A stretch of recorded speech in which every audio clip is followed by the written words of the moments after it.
Hello అండి, welcome to Neelaveni handlooms Mangalagiri. So 50 బోర్డర్స్లో ఇంకొక colour అండి, చాలా బాగుంది చూడండి. కలర్ అనేది థిక్ గ్రీన్ అనమాట. సో పళ్ళు అన్నీ ఇలా ఉంటుంది అనమాట. సో రన్నింగ్ బ్లౌజు పళ్ళు అయితే వస్తుందండి.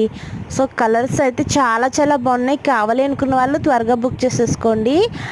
లిమిటెడ్ స్టాకే అండి. 50 బోర్డర్స్లో ఎప్పటికప్పుడు కలర్స్ అయిపోతూ ఉంటాయండి. మనకి కలెక్షన్ అనేది అసలు ఉండదన్నమాట. ఎప్పటికప్పుడు స్టాక్ అనేది అయిపోతూ ఉంటే మళ్ళీ మనం నేర్పిస్తూ ఉంటాం అన్నమాట. సో దీనికి సిల్వర్ బోర్డర్ అయితే ఇచ్చామండి. సో చాలా బాగుంది కలర్ అనేది. కావాలి అనుకున్న వాళ్ళు త్వరగా బుక్ చేసేసుకోండి. కలర్ అనేది బాటిల్ గ్రీన్ కూడా కాదండి, ఇంకా థిక్గా ఉందన్నమాట. చాలా బాగుంది కలర్ అనేది. సో ఓన్లీ 1750 ఫ్రీ షిప్పింగ్లో ఇస్తున్నామండి. సో ఎక్కడికైనా కూడా కొరియర్ ఉంటుంది. కావాలి అనుకున్న వాళ్ళు త్వరగా బుక్ చేసేసుకోండి. చాలా చాలా బాగున్నాయండి కలర్స్ అన్నీ కూడా. సో త్వరగా బుక్ చేసుకోండి.